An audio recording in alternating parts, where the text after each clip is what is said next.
The Supreme Five Swords is an organization tasked with keeping the peace at HI Coeducation School. Meet some of our main protagonists called Rin, Mary, Satori, Warabi, and Tsukuyo. They discuss the transfer of a new student called Nomura, who recently came out of the hospital after a large brawl. Rin swears to correct his behavior. However, Kurukuru, the Empress, warns them that Nomura is no ordinary student, and they should take great caution to avoid his magic bullet. Nomura enters the school and meets Masuko, a large man in drag. He explains that there are certain rules in this school and recommends that he keep his head low, but Nomura refuses, saying he loves his freedom more than anything else. He enters his classroom but finds himself at the tip of Rin's sword, who threatens him to fall in line like the rest of the male students. But he refuses and Rin swears to correct him by the end of homeroom. After a sly feint movement, he escapes through the window and Rin chases after him. Meanwhile, the rest of the Supreme Five Swords each make their own preparations to watch the approaching battle. Rin is a practitioner of the Jikishinkage sword style, which specializes in breathing and striking in tandem, leaving little openings. Nomura manages to defend against her flurry of strikes, earning him some form of admiration. However, Nomura is injured when he misjudges the sword's distance and he starts bleeding. He begins to get serious himself, putting on a pair of blade-resistant gloves which improves his parrying ability. Despite this, Rin soon forces Nomura into a corner, but a slight opening allows him to grab her on the side of the back. Though Rin is still confident she has the upper hand, Nomura remarks that she may have a sword, but he has a gun. He then unleashes his magic bullet, a palm technique which sends Rin barreling across the field. He then explains his technique to her, breaking off a piece of her mask in the process. One of her friends called Nano hits him on the head, causing him to accidentally kiss Rin, who in turn becomes livid.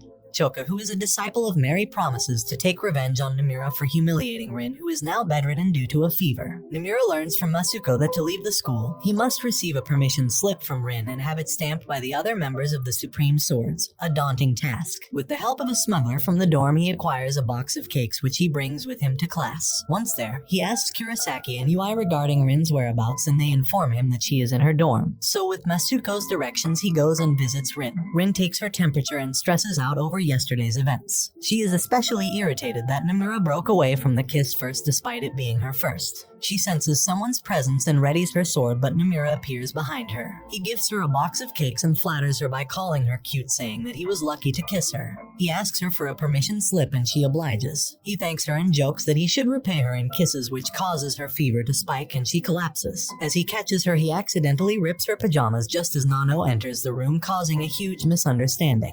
Nomura is swiftly chased out of the dorm and finds himself at the receiving end of Nano's baton and Choka's whip. The two team up to punish Nomura and claim that no other student has ever survived a two-person correction except Empress. Nomura finds their attacks irritating as it scrapes his limbs. However, he catches Nano off guard, causing her to be caught up in Choka's whip. He uses his magic bullet on Nano, sending her flying into Choka. As he approaches them to exact his punishment, they begin to cry.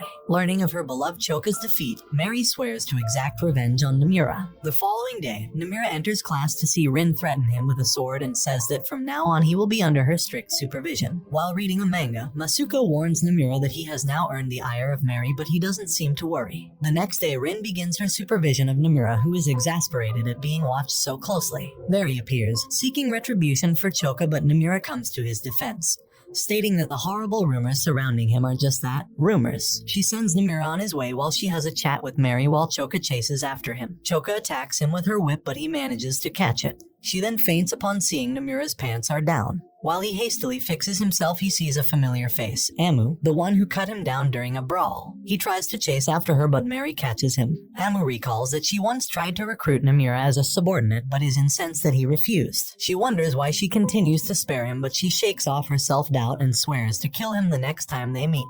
Using her acute hearing, Tsukuyo listens to Nomura and Mary duel. He is kept at bay by Mary's sharp and swift rapier strikes. He is unable to close in and he is slowly whittled away. He decides to charge at her with a banzai attack and is stabbed in the process, but Mary is shocked when she sees her attack blocked by the manga he was reading earlier. He smacks her on the head, giving him the range to use his magic bullet, defeating her. Expecting to be violated, Mary gives herself up to him, but he refuses, which irritates her as it implies that Rin was more attractive than her. He asks for her permission stamp and she tries goading him into touching her chest by placing placing the stamp in them. However, he continues to refuse. Rin then arrives and begins punishing him for his lecherous ways, but Mary stops her and admits defeat. She stamps his permission slip and declares that she will join Rin in supervising him. Nomura's even stricter supervision begins just as Warabi returns from Hawaii. She is chagrined at Rin and Mary's recent conduct and plots to correct them as well, and initiates her punishment plan.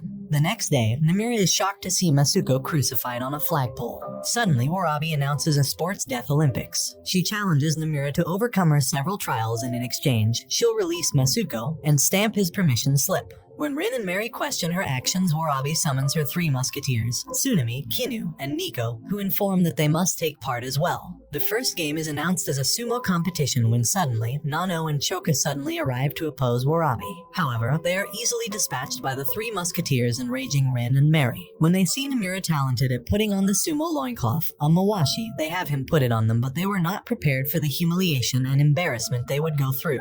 The match begins and Nomura is shocked to learn that his opponent is a huge bear. He uses consecutive magic bullets, but it is not enough to bring down the beast. After kicking it in the leg, he sneaks up behind him and lifts him into the air. Nomura calls out Warabi, irritated at how she acts all high and mighty, endangering innocence as she goes. He swears that if they win, they'll all have to wear mawashis as atonement. Suddenly, the bear's mawashi comes undone and Nomura smiles wryly. As per the rules of sumo, a mawashi coming undone is grounds for a loss. Warabi cannot believe her bear lost and she faints to the ground. She then announces that the games are over, which means war. Warabi invites Nomura to the top of the roof where the three musketeers and several of her henchmen are waiting for him. Rin and Mary warn him that it is a trap, but Nomura insists on going regardless. They head to the main building where Nano and Choka take care of the small fry. Nomura plans to climb to the roof using the back entrance, but are stunned when Satori from the Five Blades emerges from it, clearing a path for them. However, she makes it clear that she does not like Nomura one bit and is only helping them because Warabi has gone beyond what was agreed.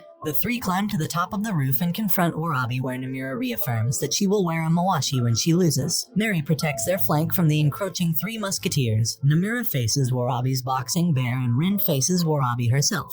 Although the three of them put up a good fight at first, they are soon driven into corners. Nomura has difficulty coping with the bear's brutish strength. Mary is attacked by scattered rivets, and Rin is losing in swordsmanship. Driven into a corner, Rin begins to waver, however Nomura encourages them to just focus on the opponent in front of them, but Warabi only laughs. Nomura's magic bullets have built up sufficient damage into the bear, and when it drops its guard, he punches it squarely in the face, knocking it out. Likewise, Mary engages the musketeers in close quarters, taking them all out in one fell swoop. Warabi is stunned that her allies have lost. She and Rin go for a duel exchange, but at the last second, Warabi shies away from Rin's slash, causing her own to miss, and she is defeated. The group celebrates their victory, but when Nomura suggests they finally tie Warabi up in a mawashi, Rin and Mary do not wish for her to undergo that same embarrassment, and they attack him instead. After fussing over their appearance, Rin and Mary head out to meet Nomura but are irritated when he is suddenly popular with the girls. After eating lunch with him, they are further incensed when he does not notice their efforts to be more appealing to him.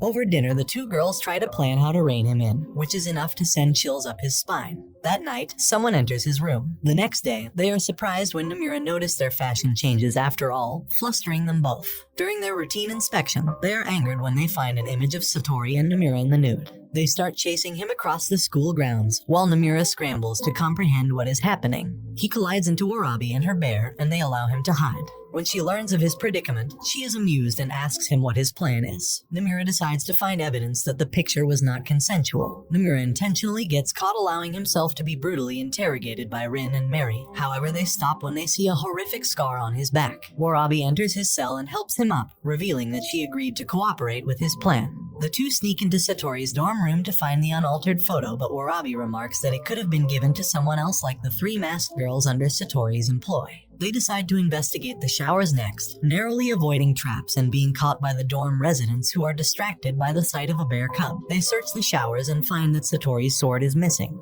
Warabi senses something is amiss, and when they turn around they meet Misogi, Satori's right hand. After blocking a needle shot from her blowpipe, Satori emerges from the shower, sword in hand. Satori explains that she was able to take those photos with him thanks to Masuko's help, and Nomura finally remembers the events from last night, realizing that everything thus far has all gone according to Satori's plan.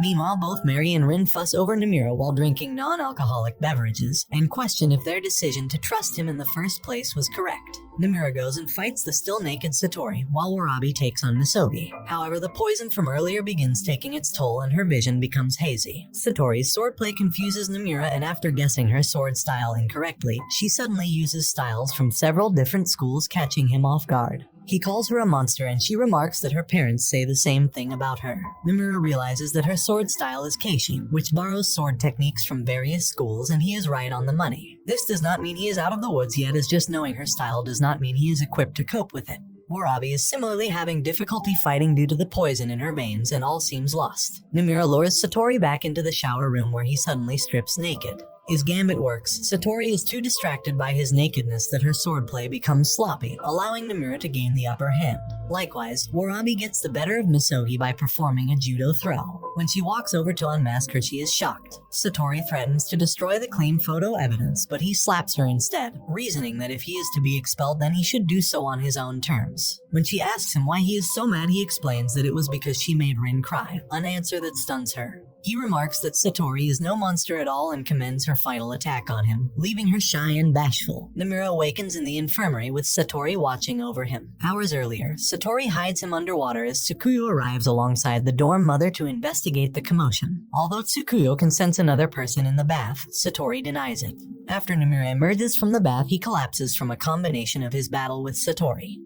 Rin is guilty that she didn't listen to Nomura's explanation, and she heads over towards the interrogation room. However, she runs into Mary, who had the same idea, but neither will admit their true intentions. They have tea together and have a contest to outlast the other, but Satori enters the room and informs them that Nomura is in the infirmary. Rin arrives and apologizes to Nomura and asks for a punishment. He asks her to close her eyes. Expecting a kiss, he instead removes her mask and asks her why she wears one. She explains that when she was young, her mother told her that she was ugly and instructing her to always wear a mask. She thanks him for the time he complimented her. He explains that he was an orphan and that his master was the closest thing he ever had to a father. Suddenly, Mary enters the room and strips down to her underwear to apologize for her actions. Nomura returns to his dorm, forgiving Masuko for drugging his dinner, as he knows he did it to protect the men's dorm. Masuko says that he cleaned his pillow, and Nomura checks underneath it to find his permission stamp card. Nomura remarks that the school is full of good people. Masuko went out of his way to get Satori's stamp for him. A maid discovers that the Empress is missing from her quarters, and Tsukuyo informs the headmistress, who promptly cancels all classes for the day. Meanwhile, some of the male students at the dorm are complaining of a ghost in the showers, which does not interest Nomura in the slightest. He is called out by Rin, and he notes that Mary is missing.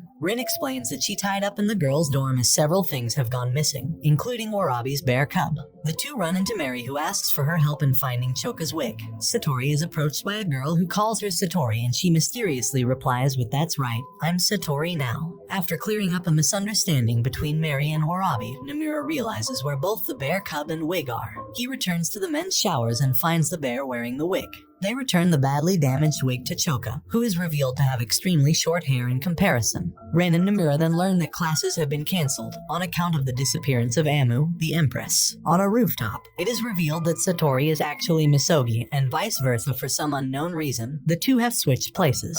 Amu appears behind them, calling her a pitiful soul. Satori tries to leave, but secretly tries to attack Amu instead. But to Misogi's horror, her sister is stabbed by Amu's signature blade-like fingers. Misogi tries distracting her with a blow dart, but it is easily parried. Satori and Misogi are mortally wounded. Amu tries to finish off Misogi, but Satori protects her sister with her body. In a flashback, the two swapped identities after being tired of Misogi stealing her spotlight. Warabi finally arrives on the roof, but she is too late. She tries attacking Amu alongside her bear, shocked when Amu emerges unscathed. Meanwhile, Nomura approaches Tsukuyo to ask for the final stamp, but Tsukuyo suddenly lashes out at him. It is revealed that Tsukuyo's slash was merely an image in his mind, but she remarks that he really did die. She explains that the headmistress placed her in charge of him and was allowed 2 transgressions, but he has since exhausted those chances and she has run out of patience. Nomura learns 2 things about Tsukuyo. She is blind, but makes up for it with her hearing, and they are both disciples of the same sword style. Meanwhile, Warabi and her bear are gravely injured.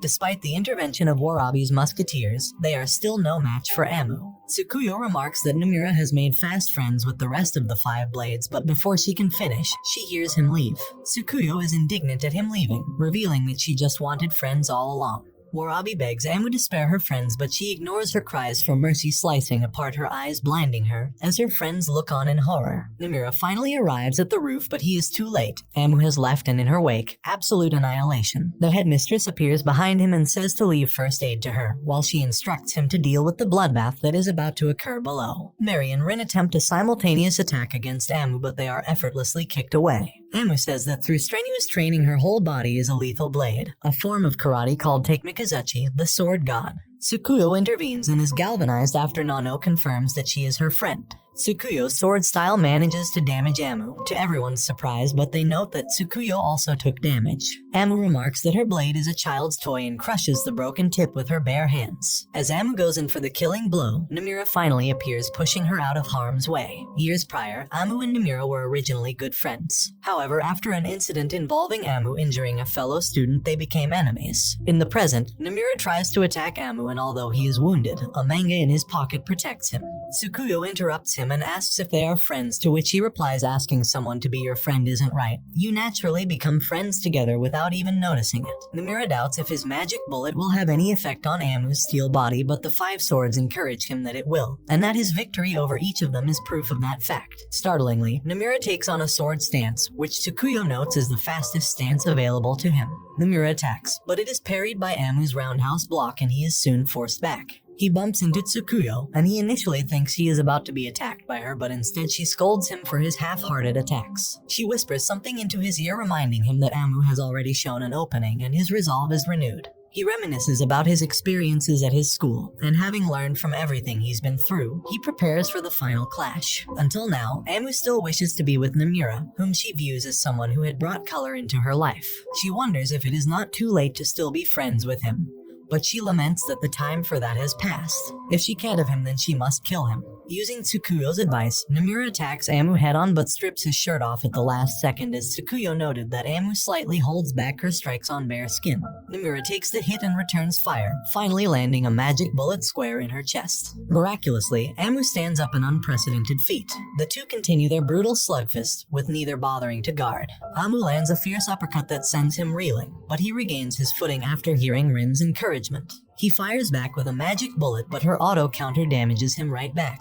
Amu catches him as he falls and invites him to fire another magic bullet into her. She remarks that she loved him so badly that she tried to kill him, and asks him to be hers, but he refuses. He fires a magic bullet, winning the match. Tsukuyo scolds Nomura for his sloppy fighting, but volunteers to tutor him, and in exchange she'll grant him her stamp. However, they are interrupted by the headmistress called Yukino. She tells the girls to disperse and tells Nomura that he is expelled. The following day, Nomura visits Warabi in the hospital to say his goodbyes, telling her to take care of herself. He then visits Satori, who asks him what he thinks of her, and he replies that she is the girl who tried to cut him up in the bath. As he leaves, Misogi enters, and when she incorrectly calls Satori by Misogi, she remarks that either name is fine. She is who she is. Meanwhile, Rin and Mary try to appeal Nomura's expulsion to the headmistress, but she refuses. Nomura walks out of the school building and meets Tsukuyo, and he learns that Amu has already left the school. He tries to go after her, but Tsukuyo remarks that he cannot leave without permission from all 5 supreme swords, and she brandishes her permission stamp. Nomura chases Amu to the airport, and the two say their goodbyes. When he asks her if she has any message she'd like for him to pass on, she suddenly kisses him and playfully answers that Nomura is mine.